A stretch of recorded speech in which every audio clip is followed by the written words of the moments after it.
sakon 30 ko minti 1 wani kira kake daga al'umman Najeriya ko dai akan abin da shafi wannan hukuma taka ko kuma akan yanayin rayuwa da ake ciki a kasar? To babban kira na ga al'umman Najeriya shine su fito su rungumi wannan sabuwar doka da mai girma shugaban kasa President Muhammadu Buhari ya sa mata hannu ta Nigeria Startup Act. Doka ce da za ta taimaka dukka wani ɗan Najeriya mai wata basira mai fasaha ko ka je makaranta ko baka je makaranta ba.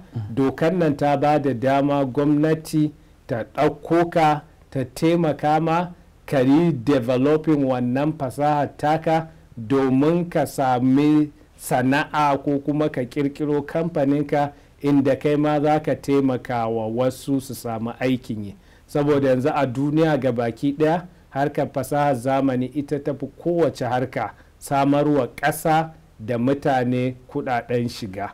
So Najeriya kuma in muka bi wannan ita ce hanyar da za ta fi taimaka da ta fi sauki da za ta taimaka Najeriya ta zama tana cikin kasashen duniya da ake gogayya da ita. Saboda Allah ya hore mana matasa, saboda a Najeriya ko Afirka mu muke da youngest population. Sauran kasashen duniya suna fama da matsalar tsufa, amma mu muna da matasa. Sannan Allah ya hore mana basira. Wannan basira tamu mun fitar duniya ta san da ita a harkar wasanni mun yi suna, a harkar kiɗe-kiɗe da harkar fina-finai 'yan Najeriya mun yi suna sosai. To harkar fasahar zamani ma a yanzu a Afirka mu ne a gaba, amma muna so Najeriya ta zama tana cikin ƙasar da ake ji da ita a duniya wajen harkar fasahar zamani.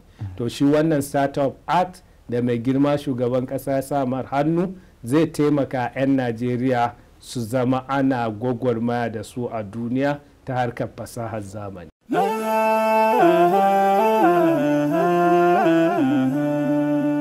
Haske mai leƙa gidan kowa Afirka TV. TV3 tafarkin rayuwa.